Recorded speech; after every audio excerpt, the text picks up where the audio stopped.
And Keith Lerner of Truist Wealth. Welcome back. It's good to see you. So this tech parade's just going to continue? Hey, Scott. Well, good to be with you.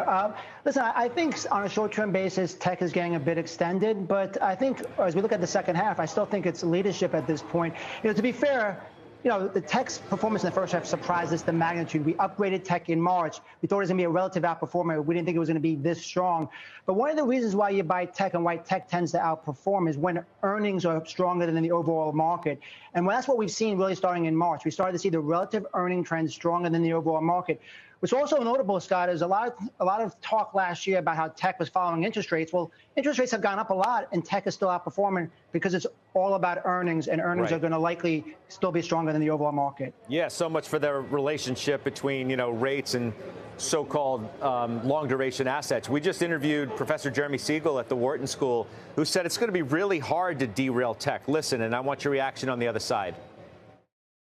Tech investors, it's a win-win for them. They say, listen, it's a long asset. If we have a recession, tech is mostly immune. And if we have a recession, the Fed will stop raising interest rates, maybe lower interest rates. That's really good for our long-lived assets that we have. So everyone piling into tech because they say that it's a win-win no matter what happens to the economy.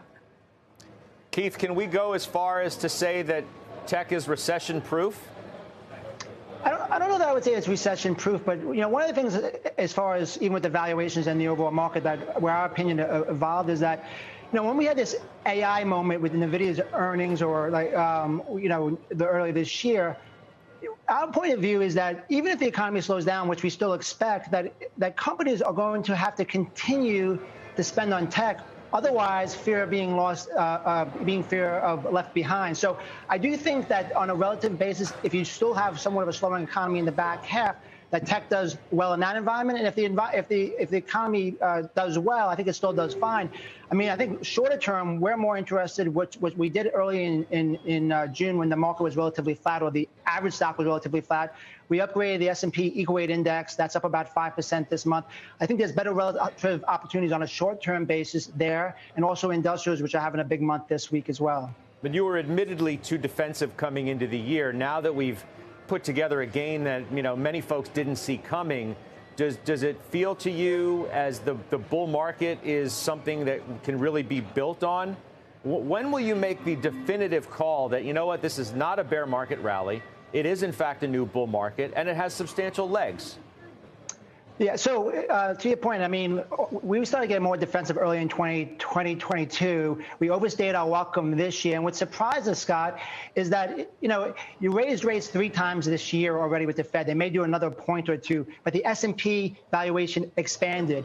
And also, look at home builders. Home builders are making all-time high as well. So who had that in their playbook this year? So our point of view is you got to respect the trend, and I think there's still more upside. But we don't think this is a raging bull market by any means, insofar as we're already at a pretty high valuation, and you're not going to have that fiscal and monetary liquidity support that typically drives these big bull markets. So we do think the trend is still positive. You want to stay there, but we're not raging bulls by any means. And I will say at some point, especially depending on how far this market goes, I would say we're more likely to move back to defense as opposed to offense. But right now, we neutralized that position early in the month, and we think that's the right place to be for right now.